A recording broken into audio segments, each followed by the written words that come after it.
make a slight adjustment to the agenda just in case Tim shows up later. So maybe we could do the officer elections toward the end.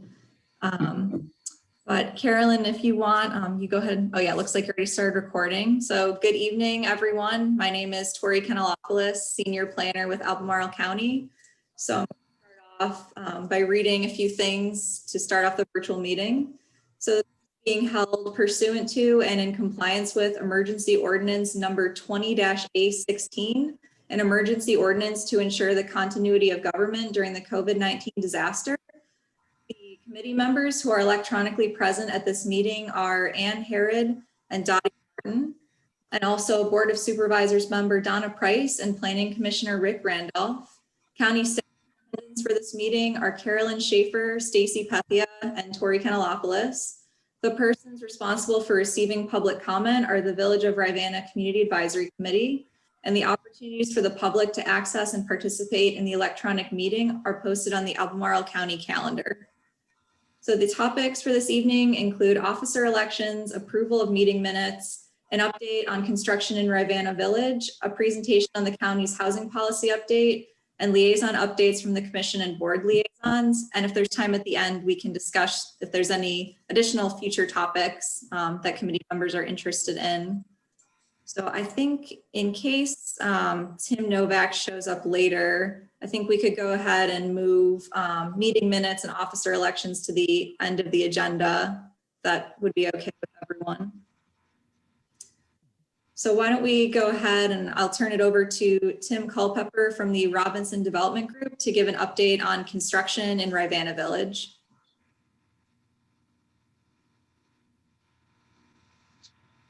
Does anybody hear him?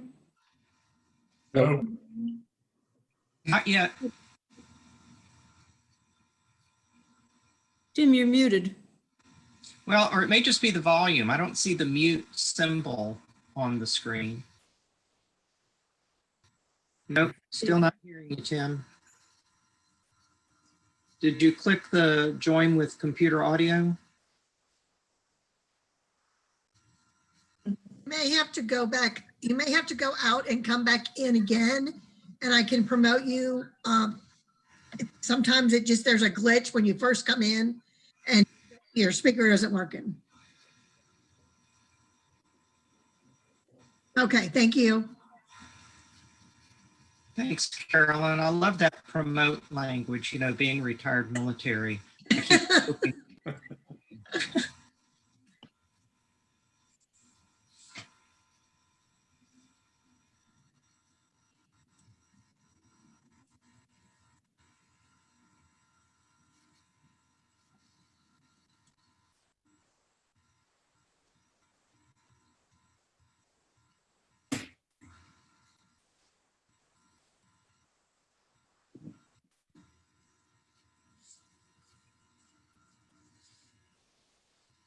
I assume we're waiting for Tim. Yep, it looks like he's coming back in. Okay. Now, Tim, are you there? Sean, Hi, Sean. Mary. Mary, everybody else?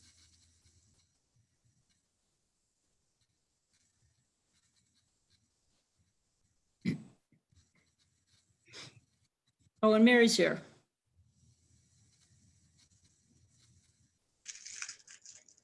Now your mute button is clicked, Tim. Speak, Tim, speak. Nope, still can't hear you. Can you hear me? Okay, You can hear Mary. yep, good. We don't have your picture though. That's okay.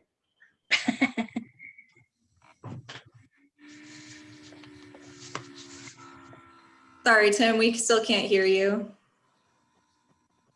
And you've checked your computer volume?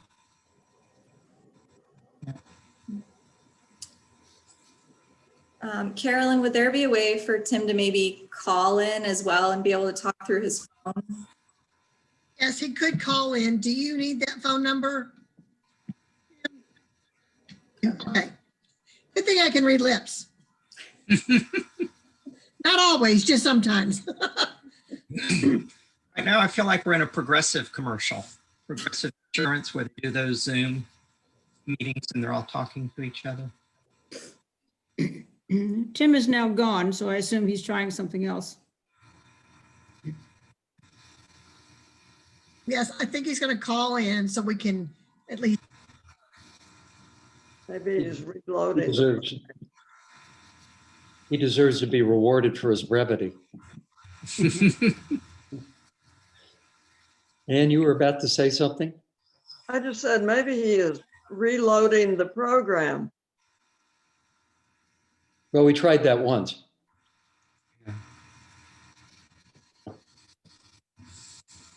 No, technology is wonderful till it isn't.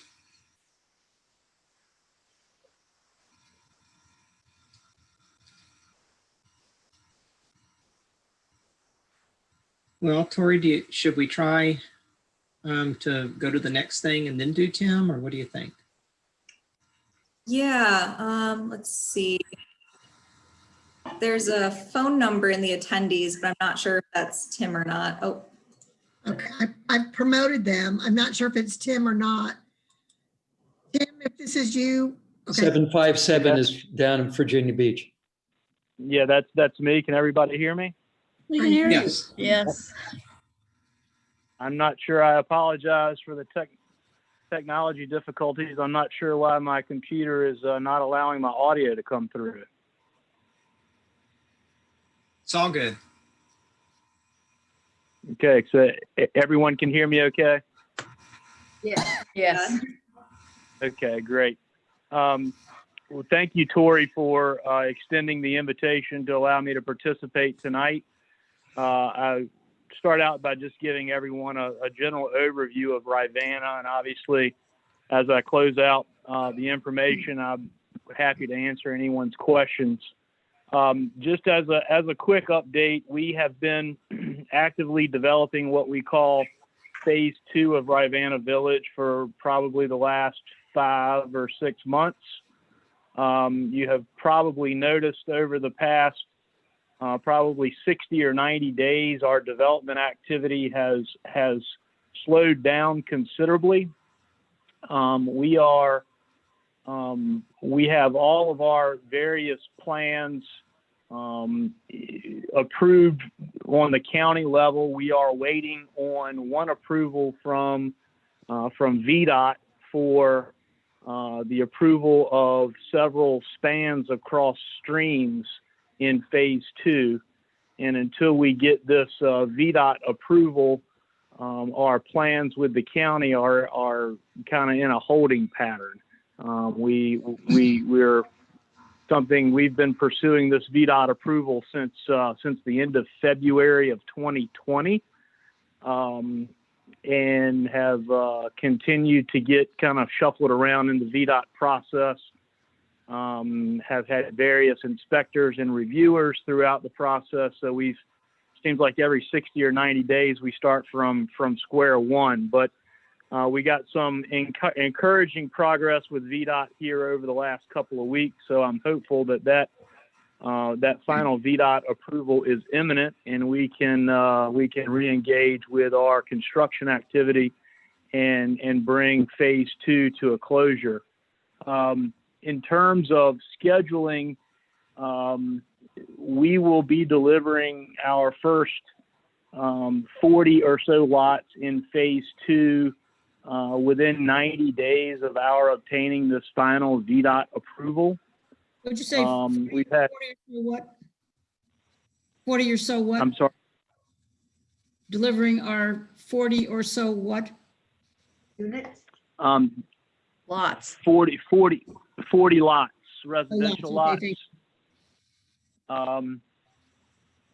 And we will hopefully be completing phase 2 development work sometime third quarter of 2021.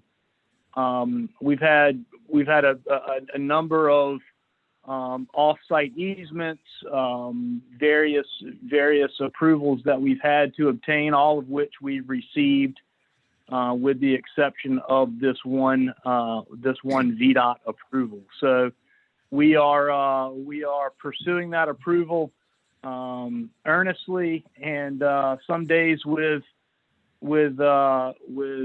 government agencies, I liken it to pushing a rope.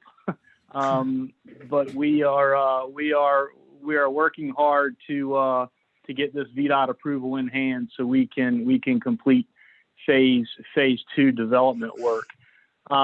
Relative to our phase 1 work,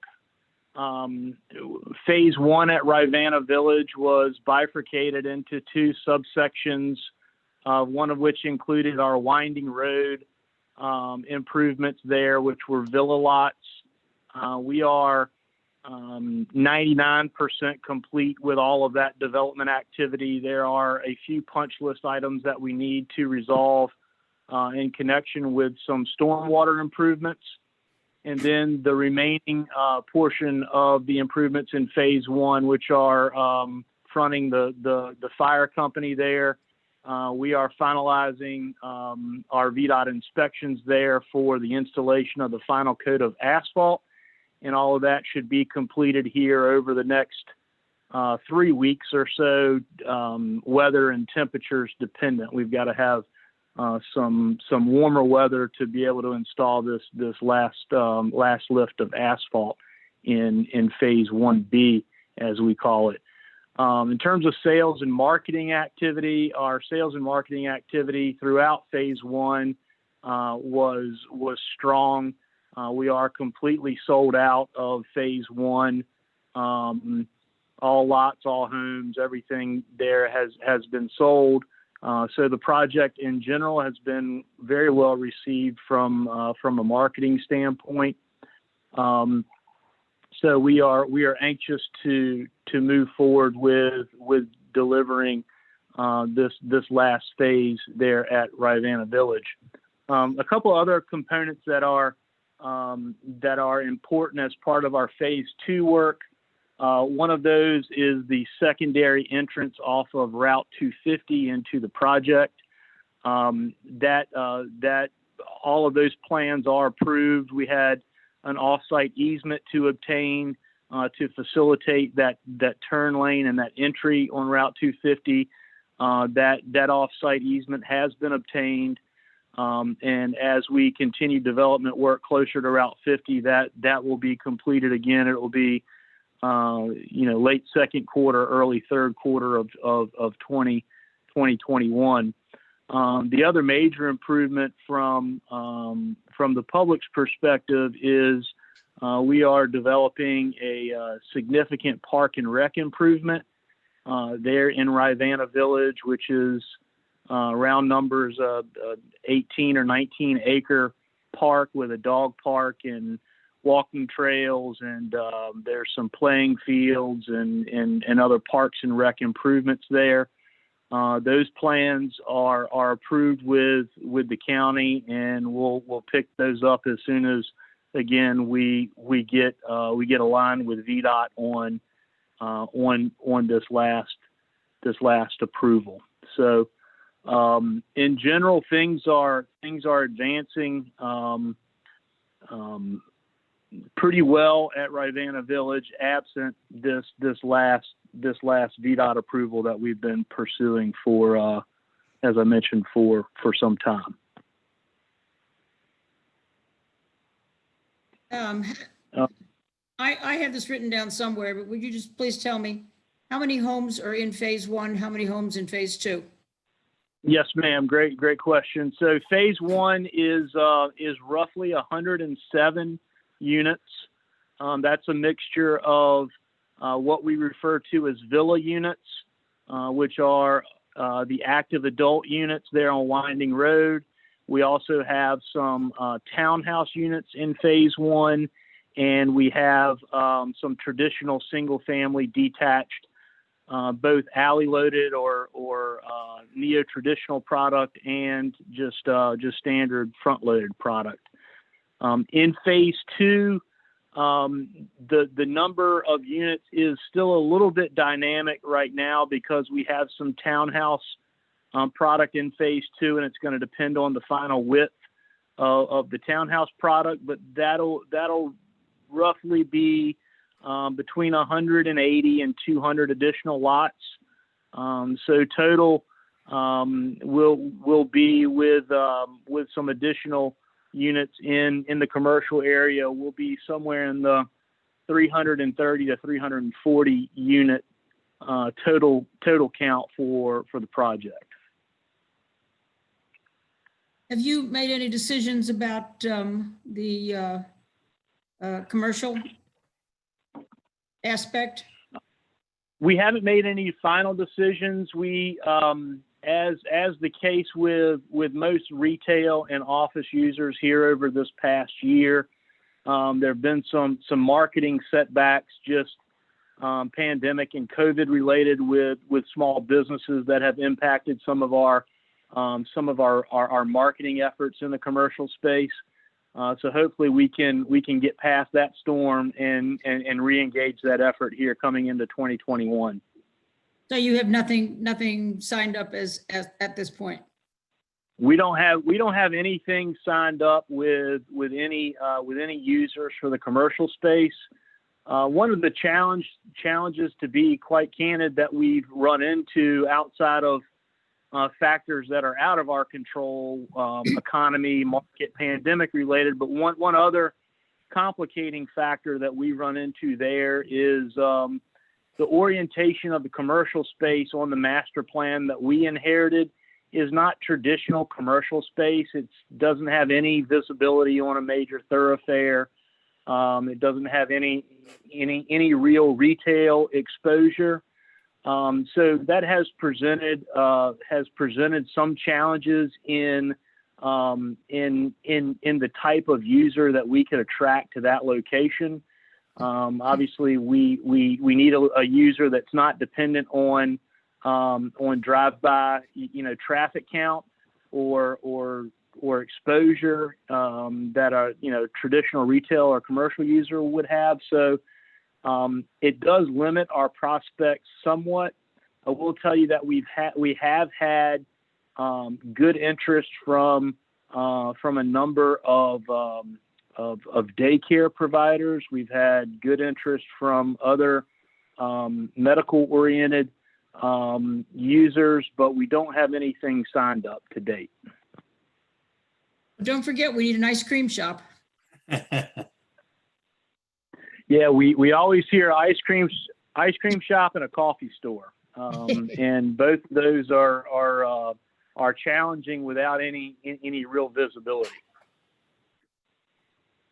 Tim, it's Rick Randolph here. A question for you. I want to be sure that I heard your number right of the overall units, because when you talked about phase one, you talked about units 107, and then you talked about 180 to 200 lots. So I believe I heard you say overall units at 340. Yeah. So as it's configured right now, Rick, the 107 for phase one is a hard number. The phase two unit count is, as it stands today, between 185 and 190 units. Obviously, those two combined are right at 300 lots. But we also have the ability to do some additional density in what we call Block D, which is a portion of that commercial area. Some workover units or some type of mixed use density there. We haven't finalized that plan, so I can't give you a hard unit count on the density there in Block D, but that makes up the difference between the 107 in phase one and the 190 in phase two. That's round numbers 300. The additional 30 or 40 units would be in a mixed use area in Block D. Well, that's good, Tim. Really where I was going with the question, and I appreciate your clarifying about Block D. That's very helpful to know. Overall, though, you're coming in not substantially, but with a significant number of approximately 50 plus units below what you were permitted for. And would you just tell this group, as you've told me before, the reason why you're coming in below that maximum permitted threshold? Yeah, sure. So there are several factors driving the density. The total project for Rivanna Village is entitled for a maximum of 400 units. We are not going to come close to 400, I don't think, at the end of the day, as I just mentioned. The reasons for that are we have opted to deliver more what I'll call traditional single-family detached lots within the community and fewer of the townhouse units within the community. Obviously, the more townhouse units we do, the more density we'll be able to achieve because those are much narrower units. And the other thing that has been a constraint on the total density there is, there is a pretty significant environmental area there in the middle of the site that we're preserving. It's a 19 or 20 acre public park site, along with some other environmental constraints, wetland and stream areas. So when you put all of those constraints in the calculus to figure out the density, we're coming in that low to mid 300 unit count versus 400. Okay, thank you very much for that. So why did you go to some more single family lot configurations? What in the marketing aspect drove you to do that? Because I would think the profit margin would be higher the more the density. So certainly there's some connection between total density and profit margin, but we've also got to balance that with what the market will bear. Based on our experience with the market, when we finalized our plans, our preliminary subdivision plans for this project, what's a few years ago now, we felt like this Glenmore Rivanna corridor was better suited for more traditional single family detached residences versus townhouses. So we tried to do fewer townhouses than we could have, just because the market receptivity of that.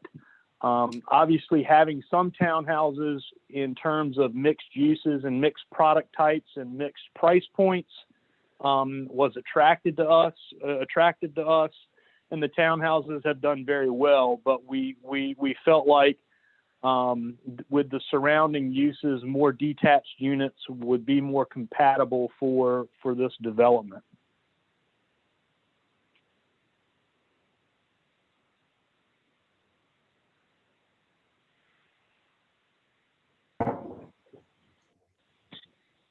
Tim, I also just received a question from someone who's in attendance in the meeting as well. So I'm just going to read through that, and you can see if it's something you're able to answer as well. So this is from a Rivanna Village homeowner. There are no curb ramps on Sweet Gum or Steamer Drive and Sweet Gum Village Park Avenue. Our cluster mailboxes on Sweet Gum are not accessible to people with mobility disabilities because they sit on a narrow raised concrete slab without a ramp. So is that something you could address for future installation of curb ramps?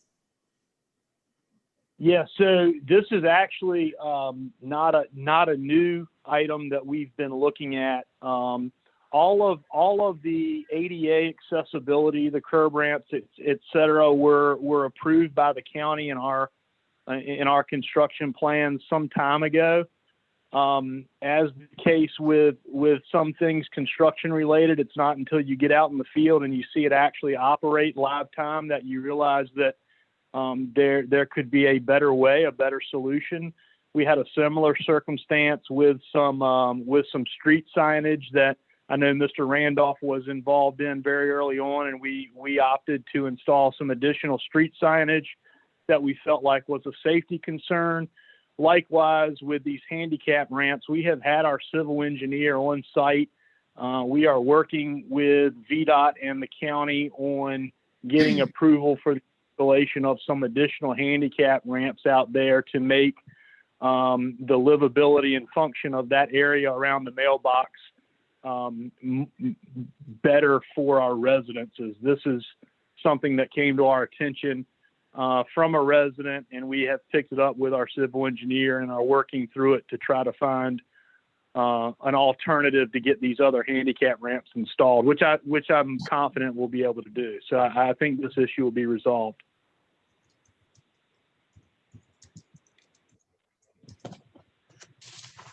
Great. Thank you, Tim. We really appreciate you being able to attend and answer some of these questions.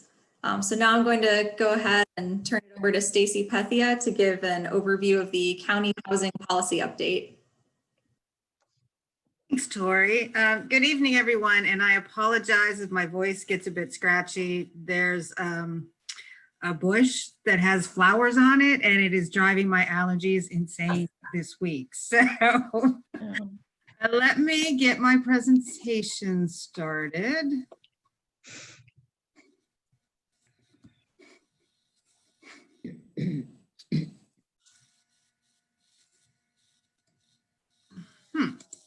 There we go. Can everyone see that? Great. So again, my name is Stacy Pethia, and I am the housing planner for Albemarle County. I have been busy over the past year and a half updating the county's housing policy. And I'm going to go really briefly through these first couple of slides just to give you some background on where we are in the process. So the county has had an affordable housing policy that was adopted in 2004, and that's what the county has been working on since then. It was readopted with some minor updates in 2015 with the comprehensive plan update. Then in April of 2019, the Thomas Jefferson Planning District Commission released a regional housing needs assessment, and that really highlighted what the affordable housing needs and market rate housing needs will be today. So where we have a gap in housing provision, and what it projected what that gap will be and need will be out until 2040. So following the release of that report, the Planning Commission passed a resolution in July 2019 to allow staff to move forward with updating the comprehensive plan. The housing policy. And so beginning in October of 2019, we started a 3-month community engagement period. From there, staff worked with a stakeholder committee of 9 members from the community to review the feedback we got through that outreach period, looking at best practices in housing policies and programs across the country. And they drafted the policy recommendations that are in the draft policy. There have been a number of work sessions last year. So we had a work session with the Planning Commission last August, and then one with the Board of Supervisors in October to get feedback from both of those bodies. And then we just held a joint work session with both the Planning Commission and the Board of Supervisors in December of last year. That brings us to January. We are in the process of beginning a public comment period that will go out online for public review and comments within the next couple of weeks. We're finalizing the website to get that going, so it will all be online. And that should be completed by the middle of February. So brief overview of the community input. As I said, we started in October of 2019, during which that month we held 3 community meetings at the county office building. Because of the limited availability of a lot of people, particularly lower income households and seniors who may not be able to get out and drive at night.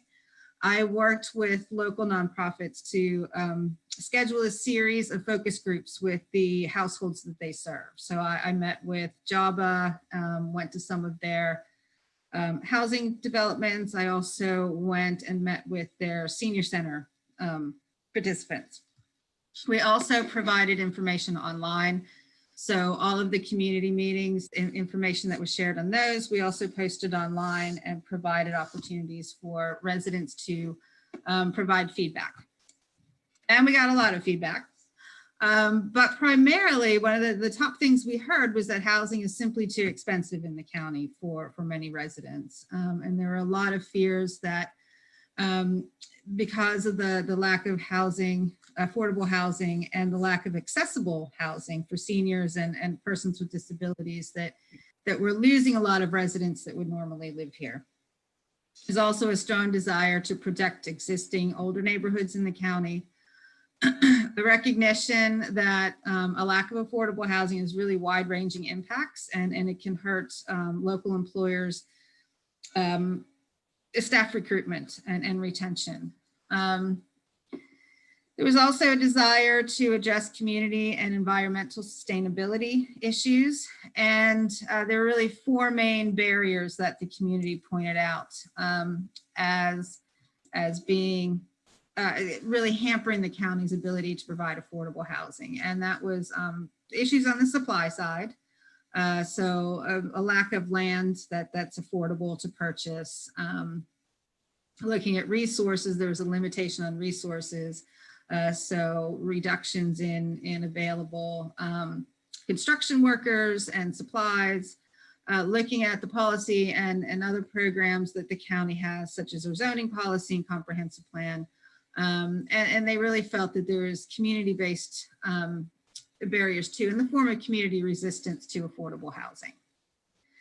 So, as I said, I worked with the stakeholder committee to go through all of that. And they created a housing policy that was really, the entire process was really based on four primary rationales, really, so to speak. So one is that the projections for the county population growth between now and 2040 is that our population will grow by about 26%. And looking at some of the reports that the county has, that's projected that we will need an additional 11,750 housing units just to meet that increased population expectation. The housing needs assessment indicated that 10,595 households are paying more than the recommended 30% of their income for housing costs, and more than 4,000 of those households are really paying 50% or more of their income towards their housing. Obviously, low and moderate income households are the most impacted by high housing costs, and renters struggle the most, with more than 90% of renter households paying more than 30% of their income for housing. We really looked at updating the housing policy also because household needs are changing. Our senior population is expected to increase by 27% over the next 20 years. So again, that goes back to the lack of accessible units in the county for seniors and other households with mobility challenges. We have a lack of smaller sized units for baby boomers and other older people who would potentially downsize from their single family homes if possible.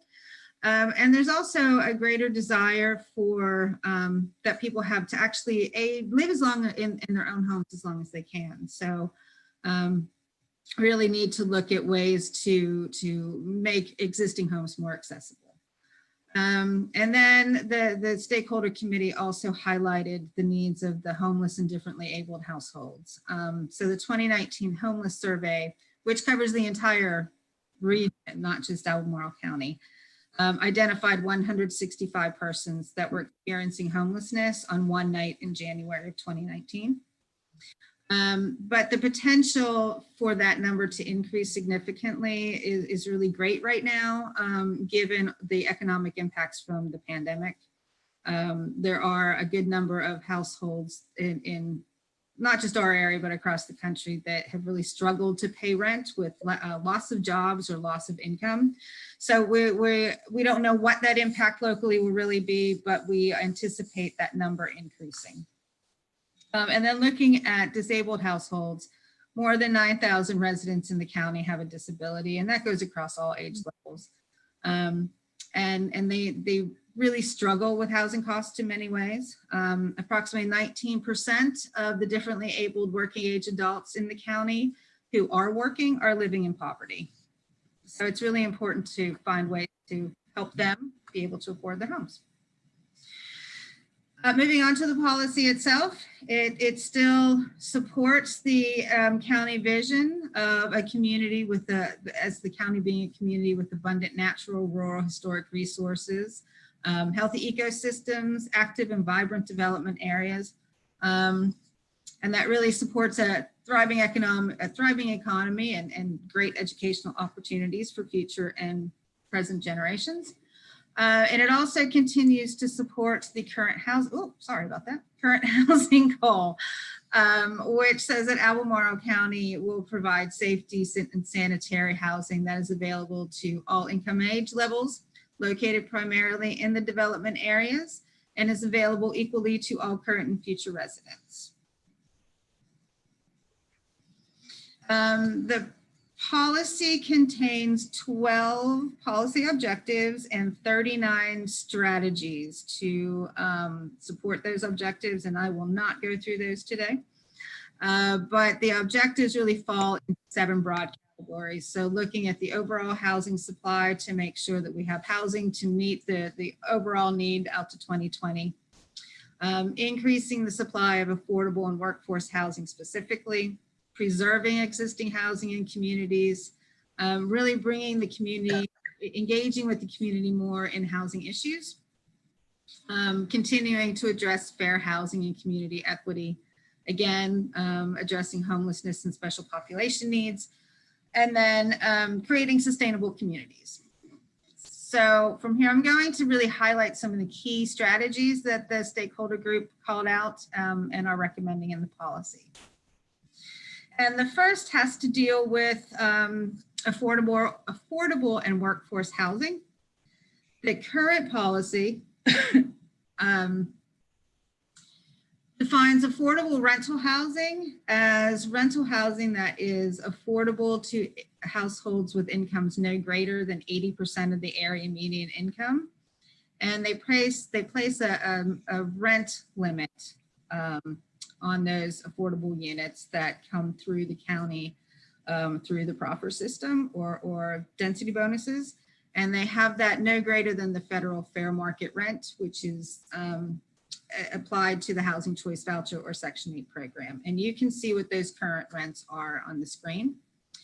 For for sale housing, we define that as housing that is affordable to households with incomes no greater than 80% AMI again.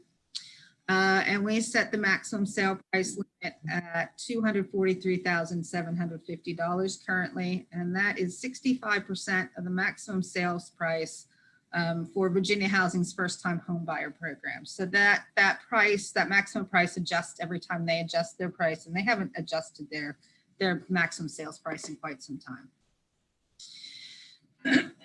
The housing policy proposes changing those definitions. And so for affordable housing, well, changing those definitions and creating a new category of workforce housing. So under affordable housing, it recommends that renter occupied house units be affordable and available to households with incomes no greater than 60% area median income. And it ties the maximum rent to the area median income itself. There is a formula that we have worked out, but the current rental prices you can see on the screen, and you'll notice they don't differ much from what they are now. They're slightly lower in some cases. For owner occupied affordable housing, those would be units would be available to households with incomes at 80% area median income or less. And we're changing what we tie that maximum sale price to. And so instead of the Virginia Housing first time home buyer sale price, it would really be tied to the federal home program, 1 unit purchase price limit for existing housing, and take 65% of that price, which would put it at less than $200,000, the $191,750 for affordable. That would be the maximum sale price for affordable housing. Workforce housing would really target households with incomes between 60 and 120% of area median income. The maximum rent would again be tied to the fair market rent, but that would be 110% of that. And so that would bring those maximum rents up slightly above where they are today. The maximum home sale price would still be tied to the home program, but it would go towards the new construction, and that would bring that sale price a little over $200,000, which still significantly less than what our maximum sale price is today. In terms of preservation of existing housing in communities, the policy recommends that the county work with owners of what are known as naturally occurring affordable housing. So those are rental units that are affordable due to market forces alone, not because they've received any sort of subsidy. And those tend to be those older apartment units that are around. And so the county would work with the owners of those units after we identified who they were and encourage them to retain a percentage of the units as affordable as they begin to renovate their units and bring them up to current standards. It also recommends creating rental inspection districts. Rental inspection districts are specific neighborhoods that are selected based on a variety of housing data. It is really designed to be a proactive approach to addressing health and safety issues in rental housing.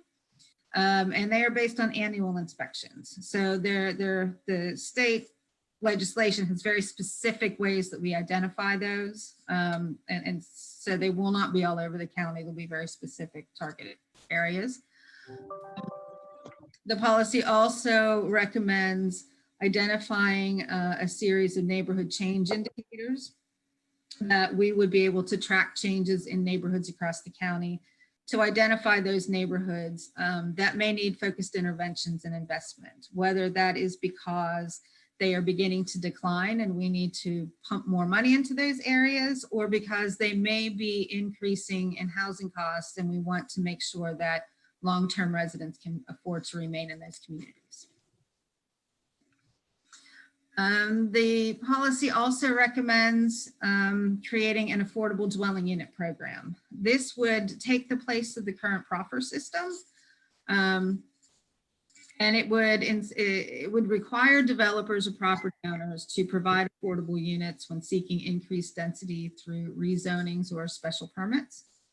The county would be able to have the option of purchasing up to 2/3 of the affordable for sale units, so that we could keep them in a permanently affordable stock. And we would still be able to set the affordability periods for those units and resale prices. Looking at fair housing and community equity, the policy is recommending 2 new tools that the county has not used. So one is an equity evaluation tool. And that is a process for evaluating the impact of policies, programs, initiatives, and funding sources on promoting racial equity within county neighborhoods. And it also helps protect against unintentional discriminatory impact when developing and implementing policies and programs, or when funding different projects. It is also recommending the county implement affordable housing impact statements. So these are similar to environmental and impact and economic impact statements that often accompany development proposals. But instead, what they really do is measure the impact of a proposed development or ordinance or policy on the affordable housing stock. These are not, the county would not be able to use these to approve or deny any development projects, but it would really help us keep track of what's happening and really be able to help us focus where we want to target our investment in affordable housing and communities. And these tools they're fairly new across the country, but they have been implemented in the cities of Atlanta and New Orleans and San Diego. And the city of Pittsburgh is currently considering implementing these in their city. So the stakeholder committee identified 6 priority objectives and strategies for the implementation plan, and that those 6 really cover the first 6 years of this plan will be in operation. I think one of the really important ones is what you see there. Strategy 1A is exploring options with county-owned land to develop affordable housing community. And that could really be targeted towards county teachers and police officers, firefighters who often cannot afford, excuse me, to live in the county, purchase homes or rent for very long. And also really looking to provide incentives to developers to increase the production of affordable rental housing. Again, developing that affordable dwelling unit program. Looking to develop a sustainable housing trust fund. And so that would really try to draw in resources throughout the entire community, not just the county itself. They're recommending establishing a housing advisory committee that would help track progress on achieving policy goals and potentially oversee the housing trust fund activities. And one of the first projects they would really like to see happen on the ground is for the county to work with local nonprofit partners to develop what is called a permanent supportive housing project. That is housing specifically for chronically homeless individuals. It provides long-term affordable housing along with a host of supportive services that they may need. Research has shown that providing the stable housing and affordable housing first really helps homeless individuals get out of homelessness and back on their feet. Generally within 4.5 years of entering development. There are a number of data points that will be tracked. These are just some of them. I'm sure this list will grow. But these are the ones that the stakeholder committee identified without having any other programs in place. So making sure that we reach that 11,750 new housing unit benchmark. Getting 5,000 units of affordable owner-occupied units by 2040, 5,500 units of affordable renter-occupied units,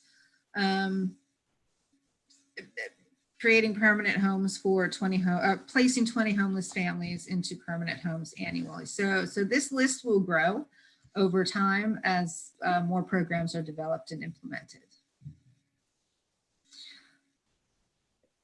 So some of the feedback we received from the work sessions was that the policy objectives were not bold enough, that we needed to really strengthen the quantitative goals that were included in the report. And as I said, those will grow over time. Really addressing public transit and making sure it gets out to all county neighborhoods. And the same thing with broadband and making sure broadband is supplied to affordable housing units in particular, but throughout the entire county. Identifying a dedicated source of funding for the housing fund. And then making sure that we have the staff capacity to actually implement the plan. So our next steps, as I said, the public comment period will be happening this month into next month. And then I am scheduled to present the draft policy to the Board of Supervisors for adoption during a public hearing on March 17th. And I think that is the end. That is the end. That was pretty quick, whirlwind tour of the policy. But does anyone have any questions? I have a couple of questions. Sure. First one, can you hear me? I can. Okay, first one of your things said county-owned land, develop a permanent affordable housing community. Does Yes, the county have such land? we are looking into that. Yes, I believe we do. Okay. Secondly, you said, I have to find my notes. Well, by 2040, I think you needed 11,000, 12,000 new units. Mhm. Projected. Since Albemarle County has, what do we have, 5 or 6 growth areas? 5 or 6 growth areas cannot absorb that many homes, no matter what you do. It certainly would have influenced the quality of living, for sure. Donna, has the Board of Supervisors ever considered creating more growth areas? I'm not going to say the board has never considered it, but it's my understanding right now that the board is not looking to expand development areas. My belief is that we need to complete development within our development areas before we look to expand, because that changes the whole 5%, 95% dynamic that the county has tried to maintain. Recognizing that no matter how efficient and effective we are in filling our development area, as long as our population continues to grow, there will eventually come a time where the county will have to look to expand it, but we are not looking to expand it right now, or at least I cannot speak for the board, I can say for myself, I am not looking to expand the development areas right now.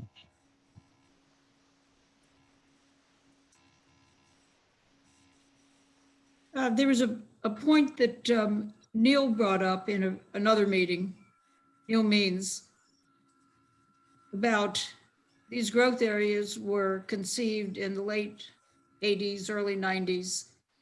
And with the commission of these growth areas, there seemed to be some county government responsibility for providing infrastructure to accommodate these things. And I don't know what's been going on in the other growth areas, but nothing's been done out here. Well, I think part of that infrastructure has to be looked at from the perspective of the various different government entities that provide it. So for example, as we know, one of the big issues in the eastern part of the county over there by 250 is VDOT. VDOT controls our roads. It's a federal highway. There doesn't seem to have been any plan going back 30, 40, 50 years till now. Well, All of a sudden, we're all overburdened and people are saying, oh, well, we can't do anything about that. I mean, there doesn't seem to have been any plan all along to I don't know that I can neither confirm nor deny that, Dottie, because of course I wasn't here all those years, but my observation based upon the 3 different areas in Virginia where I've lived and other places is there is basically a supply and demand, a need and availability. And, we're competing with every other place in the Commonwealth when it comes to road improvements. And the smart scale system is supposed to improve that so that it's not just Northern Virginia, Richmond and Tidewater that are getting all of the highway funds or the road funds, but the reality is that's where most of the people are. So we do compete, and I think we're relatively successful. But as in everything, there's only so many dollars to go around, and we will continue to have these struggles as every other community and area in the Commonwealth does in trying to get the money we need for the roads we need. And of course, they will not build roads until you can demonstrate the demand. Unfortunately, we can't get the roads in before the demand is demonstrated. Sure. By the way, you mentioned smart scale roads, smart scale. Right. I know Breezy Hill developers have mentioned smart scale, that they're going to look into putting it in or look into acquiring it or whatever they're going to do. But when they were questioned about what it does that is not being done now, and can you tell us where is this being used? They don't have any answers. So they have no clue. Well, the developers really, I don't believe, are the ones who can actually effectuate that. That I was, think the that was county- in, that was part of the things that they, Breezy Hill Well, they can people. they can make offers for things that may help improve some of the traffic flow, or funding towards some of the things that I think can improve the traffic flow. But in terms of constructing roadways, that's something that the Department of Transportation has to make the final decisions on. And, you know, Cory, please, if I'm misstating anything, I appreciate you correcting. But, you know, we try to identify our priorities, and we really have good leadership, you know, with Kevin McDermott on the county staff and Carrie Shepherd over at VDOT, that they work with us very, very well. But again, we're competing with every other locale in the state for dollars. And I think, you know, based simply on the economic fallout from the pandemic, it's going to be more difficult for the next few years to find money for almost anything that comes from the Commonwealth. So if But I understand what you're saying, in past meetings, when Breezy Hill Southern Development has mentioned the smart scale roads, they really have no input on that. That's something that's wishful thinking on their part, that they have absolutely no. Well, Is that right? They can make proffers and payments towards some things. But I think that's different than smart scale. And, you know, Tori, maybe you can better explain that. I don't mean to put you on the spot, but that's my understanding. Sure, that's my understanding as well, that the county and VDOT would, you know, use the smart scale criteria. I think there's things like safety and need based on current traffic volumes, and then the priorities are ranked. So if the developer offered proffers, those could be used towards some of those projects if they were moved forward. But it's not up to the developer to determine if the county receives smart scale funding. So that they're just blowing smoke. I don't think they're necessarily blowing smoke. I think they're just limitations. And Rick, you probably can add to this too. I'll put you on the spot a little bit, which I don't really mean to, but with your years of experience, I mean, the developer can offer proffers, and those proffers can be used for a variety of things, towards funding for schools, improvements on maybe some of the intersections. But in terms of actually building a new roadway, I don't think the developer has any opportunity to try and direct that. Yeah, let's be very clear here. What has been offered by the developer wouldn't cover probably more than a quarter of a mile of road improvements on a widened 250. So smart scale, which was developed basically as a solution to the fact that there was a clamoring demand in Northern Virginia and in the 757 area code of Hampton Roads for increased state funding for road improvements. So the state's way of dealing with that was to say, oh, we're going to take the pot of money that used to be distributed more on a regional basis. We're going to turn it over now on a statewide basis, and we're going to have objective criteria, four different criteria, one of which actually now includes multimodalities, i.e., is roadway improvement, is it just going to increase cars, or will it increase buses and bicycle transportation, et cetera?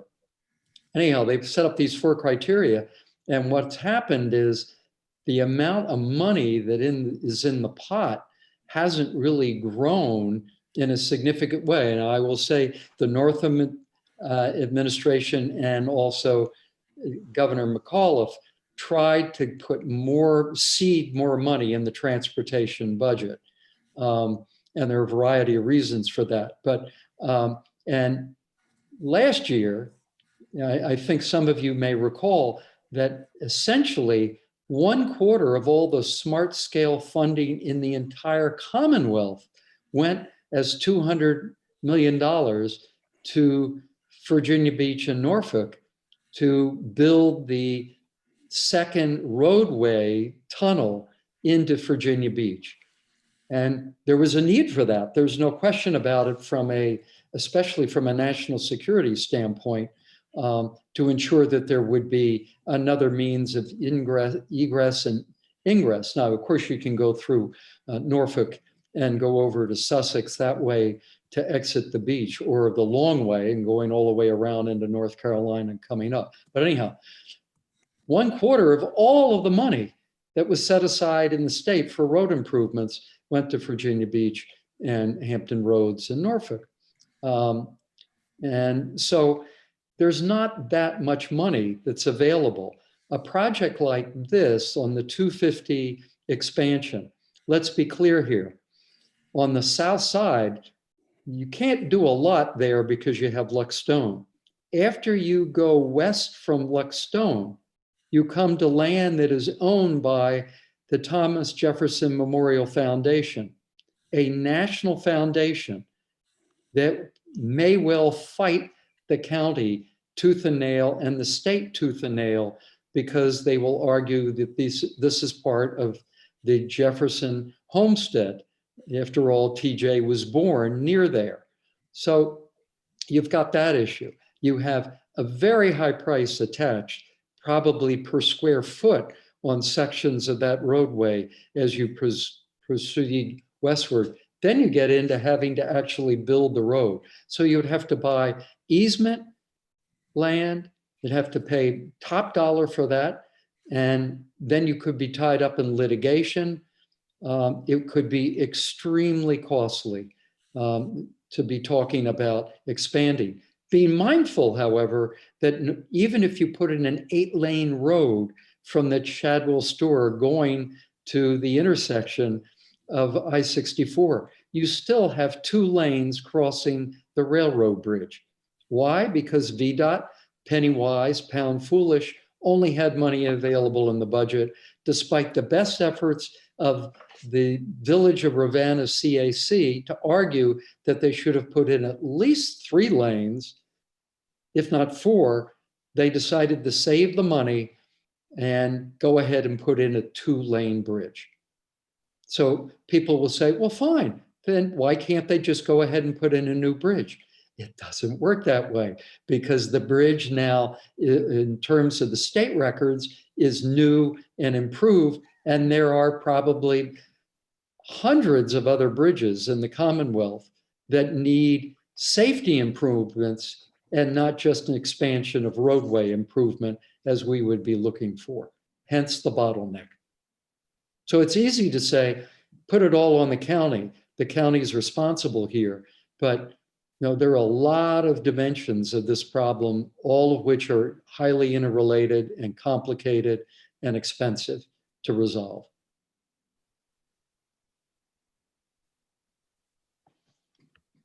Any questions?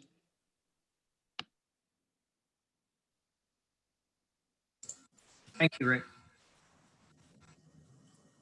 Thank you. Are there any last housing questions for Stacy? Otherwise, we can kind of segue into the Planning Commission and Board of Supervisors updates, which I think this flows well into. Okay, great. Thank you so much, Stacy. Thank you. Thanks, Stacy. Rick, you want to give a Planning Commission update? I'll be happy to. The Planning Commission tomorrow night will be looking at updates on the master plan for Crozet. And there are some implications there because we're already receiving feedback from Crozet CAC members regarding the need for infrastructure improvements prior to the expansion of any permission by the county for increased housing residential development in Greater Crozet. So there is a direct refrain of the discussion we were just having here about roads, and there are also schools. I mean, that's definitely also a dimension to the Breezy Hill application. So you may want to tune in on that because it could be of interest. And there are very deep feelings in the part of the Crozet CAC. And I don't know the feelings of the Planning Commission because we haven't yet talked about it, but it will be probably an engaging conversation tomorrow night. And I would say at a minimum. The only other thing I have to talk about is an obscure reapplication that probably none of you have heard about, which is Breezy Acres, Breezy something. Breezy Hill, is that it? Yeah. I don't know whether you've ever heard about that, but I would urge you, in looking at the proffer statement, which is available online, take a look at the climate action section, which is number 6, which has been added now since the Planning Commission for the second time turned down this application emphatically with a 7-0 vote on it. I would urge you to take a look at that proposal in there and be well versed in that when the board meets on the 20th, Inauguration Day. So Donna, I'll turn it back over to you. Thanks, Rick. I appreciate that. Actually, that last comment that you made about Breezy Hill is really an important thing, because one of the things that I have quickly observed is how different or how many changes happen with an application or a proposal from the time it is first brought up in the community before it may finally get to the Board of Supervisors for an ultimate decision. And there have been a number of changes here. And I don't make that comment to in any way try and telegraph where I'm going to end up on the on my decision on it. I think most of you know, if you've communicated with me and I've responded back to you, and I have about 100 emails in my inbox right now to respond to. I do read them all. I do pay very close attention to what people say, but I try very hard not to make any sort of a pronouncement on anything before it actually comes before the board for a vote, because it can be so very different from what initially is proposed before it finally does come up to the board. It really is important that everyone close attention to, what ultimately does come before the board. So it is, Rick just mentioned, and as I know everyone is aware, that will be back before us on the 20th. At our meeting last week, we had several things of, I think, of interest. One of the things that we deal with very frequently are homestays. And I think it's very important to, first off, to recognize that there's a difference between a homestay versus what is traditionally known or typically known as an Airbnb. An Airbnb, as I understand it or perceive it, is basically a piece of residential property that is being used principally for income production. A homestay is a collateral use of a primary residence that may generate some degree of income. And that's really important because Albemarle County is looking to maintain the integrity of our residential neighborhoods. We do authorize homestays. Our rules in the county are much more restrictive than in many locations. And the most common request we get for an exception is if the property to be used as a homestay is less than 125 feet from the property line. We call these the 125s because the house is less than 125 feet from the property line. And as we all know, not every piece of property has suitable building sites spread equally throughout the property. And very often when residences were built, most of which were built far before homestays or Airbnbs were even thought, you build the house at the best home site on the property. And a lot of those houses are less than 125 feet from the property line. So that being the most common thing that we deal with, one of the biggest factors that we look at if the house is less than 125 feet from a property line is what type of a buffer exists in order to protect the adjacent property owners from the disrupting their quiet enjoyment of their property. And what we have found is that most of the 125-foot exceptions the board has approved, not all of them. And so we had 2 last week that came up. We've got 3 that are coming up next week, all of which are 125-foot exceptions. The two last week, one of them, what was between the two properties actually was a railroad line.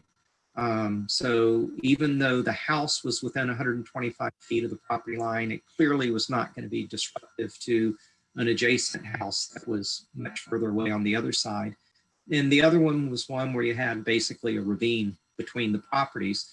And so as we've been looking at these, what I did is I made a motion, which the board adopted, that we will rely upon county staff and their expertise to be able to identify if a homestay is coming to the county and the only request for an exception is 125 feet, that the county will be able to put that on the consent agenda rather than on the action agenda, which will allow the Board of Supervisors to review it much quicker.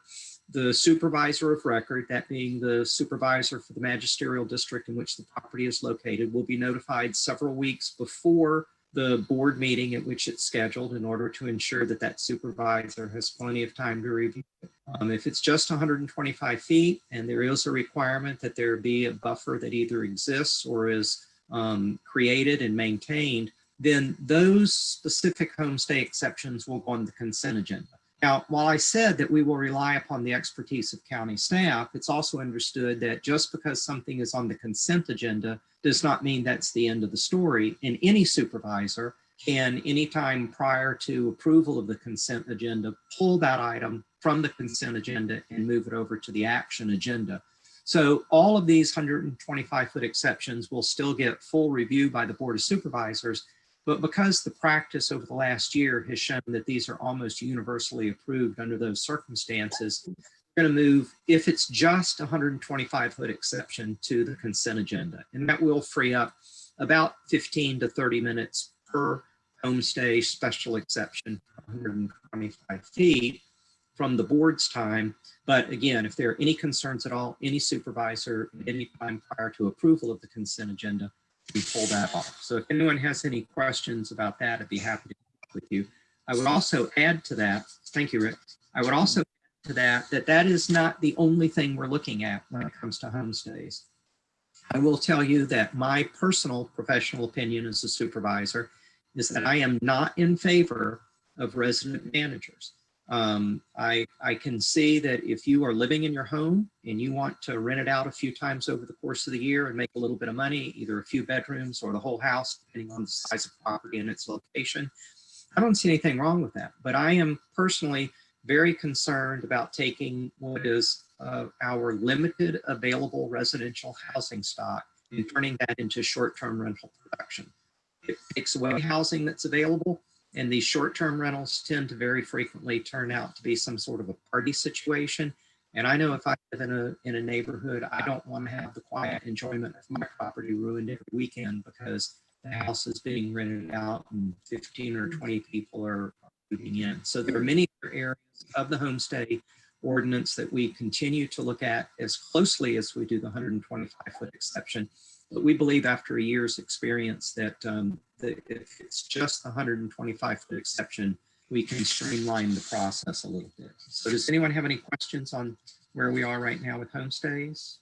All right, thank you. I'm sorry? Is I Neil. assume the 125-foot thing is basically an RA zoning?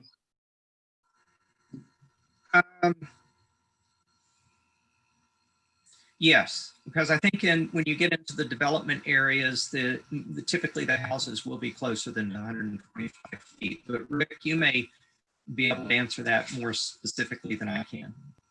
Yeah, okay, Rick's, while he's silenced, we could read his lips. No new taxes. Yeah, I was thinking the same thing, Rick. So yeah, it's mostly in the rural areas, and there are different rules depending on whether it's rural or development in terms of whether it's a number of rooms or the whole house sort of situation. I will just be as clear as I can in an ambiguous situation. I have no problem with someone making a little bit of money off of their property as a collateral use of their residence, but I do not want to see our residential areas or our housing stock situation lost into these frequent short-term rentals. And I don't want to see people losing the quiet enjoyment of their property by having, Animal House or something like that next door to them. So I think that's part of what makes living in Albemarle County as enjoyable as it is, because we've been able to maintain both the scenic and also the sound and the light beauty of the area. The other things we had, the agricultural and forestal districts continue to get some frequent attention. People are recognizing in some situations that they may want to be changing the ownership of their property. So we had a couple of those come up at our last meeting. We approved a lease of the Yancey Community Center for a food pantry, which is a great community service there. We approved an outdoor sales, storage, and display of property. If you're going north on 29 to Rio Road, just north of Fashion Square Mall, at that intersection on the southwest corner is a Hardee's, and that's been purchased by an auto dealership. They're going to use it for storage and display of vehicles, but they're also going to make some really nice landscaping improvements there and give it a much prettier appearance. The owner of the property now owns 2 of 5 parcels in that kind of corner over there. And it's pretty clear the long-term use of that property will change over time, but they're going to take away the drive-through and the cold storage facility, change the parking area, improve the landscaping. So it looks like it'll be a nice little improvement there. And of course, we're still working with the COVID pandemic. We also made an amendment to our fire code ordinance to remove the Scottsville Volunteer Rescue Squad because it no longer exists. So that's really more sort of a scrivener's change to the ordinance there. As you know, next week at our meeting, we do have Breezy Hill coming up. Breezy Hill is a situation where we actually made a change to our board policies and procedures, because while the resubmission of the Breezy Hill proposal after a deferral was approved several months ago, the resubmission does not legally require a hearing to take place, but we know that there is sufficient public interest. So we actually changed our policies and procedures for the board so that if a matter that has previously come before the board and ended up being a deferral and later comes back to the board and does not require a public hearing, we are effectively going to treat it as if it's a public hearing. And we did that in order to have a formal change rather than an appearance that the board is picking and choosing which items would go before a public hearing or not. And so there will be an opportunity for anyone who wants to speak.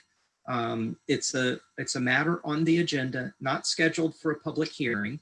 And we modified our rules sometime before this to limit only 10 people to speak in general under those settings. But because this is a deferral coming back before the board, we are not going to limit only 10 people to be able to speak on the matter. Now, what we will ask is for anyone who does want to speak, that you focus your comments on any changes that have come from the proposal, rather than simply a recitation of the objections that you may have had previously. We know what most of those objections are, and if you can just help spread the word, focus on the changes, will really help us to be a little more efficient.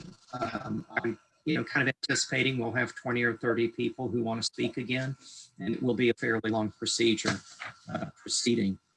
As I mentioned, we've got some more homestays coming up on the 20th. We'll also be getting our real estate assessment update, quarterly economic indicators. This, of course, will be very important for us as we look to see where the county stands, financially based upon the pandemic. As I'm sure you know, most of our revenue comes from residential property taxes, and thus far at least it appears that the residential property market has remained pretty stable, whereas the commercial and business real estate market is really facing the beginning of substantial turmoil, both because of closures of many businesses, as well as changes as many companies are realizing that they actually can work effectively with most of their employees working remotely from home. So a lot of businesses are starting to close their offices, and that will have a significant impact on the business and commercial real estate, I think.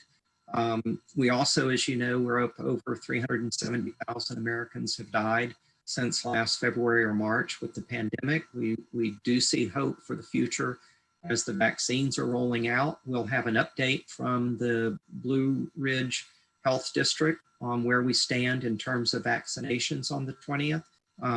I know that many individuals have what I call sponsors who will help them to get their vaccination. So if you work at UVA or Sentara Martha Jefferson, for example, and possibly with the county, other larger employers, where my concern falls in are those with those individuals who don't have a sponsor. They don't have a business or an entity that is going to line them up for their vaccinations.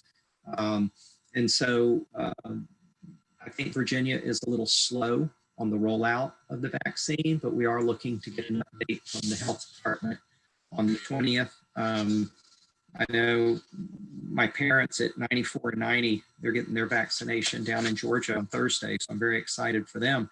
But it was sort of a lottery.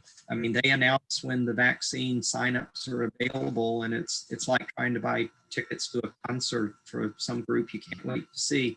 2 minutes later, all of the slots are filled up. So we hope to have some good information on the 20th to at least give some people information on how that's going to roll out. And other than that, we're looking at some amendments to the property tax due date to give people a little more time, move that from June 5th to June 25th. I think that's most of what we've got. I think really most of our time will probably be spent with Breezy Hill next Wednesday. So any other questions for me at this point? Oh, and I guess if you haven't heard, we kept Ned Galloway as our chair. I stayed on as vice chair. I think Ned has done a fabulous job as the chair. And I think given everything else that we're dealing with as a county and as a nation, the more we can have some sort of stability in some of these situations, I think it just is one less issue for people to have to deal with. So that's what we've got. And the supervisors largely kept our same committees, commissions, and authorities and things like that assignment. So not a lot of change in terms of areas of responsibility on the board from last year to this year. And 3, of course, of the supervisors will be up. Their seats will be up for either re-election or if they don't run, someone else in November this year. Because in Virginia, we have elections every year. So that's what I've got from the board. And again, I'll be happy to answer any questions as best I can. All right, Tori, thank you for muting everybody. And I'll turn it back over to you. Great. Thank you, Supervisor Price, Commissioner Randolph. Those were really helpful updates. So we have 2 things left on the agenda, the meeting minutes and the officer elections. So I believe we have 3 open positions and 3 members in attendance. It looks like Tim is not here. So we have Dottie Martin, Ann Herod, and Mary Sandiford. So is anyone interested in being the chair of the group? I will continue to be the secretary and do the minutes. I took notes this whole time. Okay, great. So I will continue to do that since nobody likes to do that. And maybe, Linda, are you still there? Yes. Maybe you could just sort of give an overview of what, since you've been chair for the last several years, what this group, what it entails. She's breathing better now that you told her what you were asking her to do. Yeah, really. It's mainly a issue of setting the agenda and getting the speakers and all that sort of thing. I think Tori is now taking care of the the room if we ever get back to that. But that seemed to be the main thing. And then, of course, actually managing the meeting. So Does it's that pretty sound about- simple, huh? Well, yeah, I don't want to do it again, but Good night, everybody. I'm out of here. Thank you. Thanks. I Neil. Hi, Neil. Neil, you know, if you leave, you get elected to stuff. Yeah.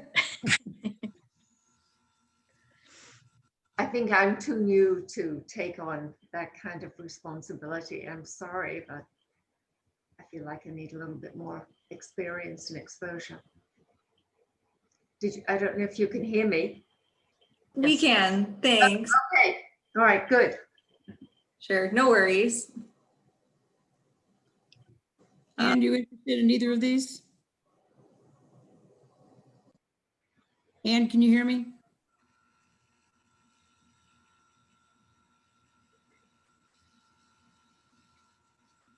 Yes. Are you interested in either of these positions? Well, I think I'm not going to continue as a member because I no longer deal with the community next door communication. And so I'm sort of out of the loop on that score. So I don't think I'm really a good connector in that regard. Thank you, Ann, for your comments. You know, Tori, in a lot of the communications I've had with residents in the area, I have a clear sense that many people are waiting to see, honestly, what happens with Breezy Hill before deciding whether they want to invest the time in the CAC. The clear messages that I've received is we've put a lot of work into our plan, and if it's not going to be followed, then why should we invest our time?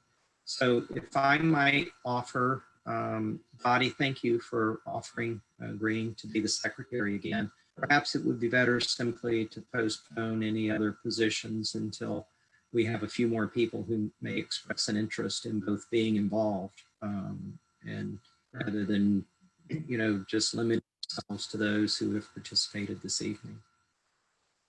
Sounds like a good plan. Thank you, sounds fine. Supervisor Price. That sounds good. Someone tell Neil that we'll elect him if nobody else shows up. Also a good plan. Thanks. Well, we can go ahead and approve the minutes from the November meeting. Is there a motion to approve those minutes? I'll move. Is there a second? I'll second. Great. Any discussion or amendments? I'm going to send you a corrected copy tomorrow. There was one typo, just a typo, but everything else has been, people have already received. Great. And then we can go ahead and have the vote to approve. Approve. Approve. Okay, great. I'm going to close us out then. So I will go ahead and work to put together the March agenda, and we can keep an eye on membership as well. So the next CAC meeting is scheduled for Monday, March 8th at 7 p.m. Opportunities for the public to access and participate in the electronic meeting will be posted at a later date in accordance with Emergency Ordinance number 20A-16 and open meeting requirements of the Virginia Freedom of Information Act. Thanks, everyone. Have a good evening. Thank you. Thanks, Tori. Before you sign off, first off, thank you everyone who showed up tonight. I really do appreciate it. And Tori, especially thank you for the work that you and others on the staff have done to try and regenerate the CAC. I know you've worked very hard, and it's very, very much appreciated. Thank you. Good night, Thank everybody. you. Good night, everybody.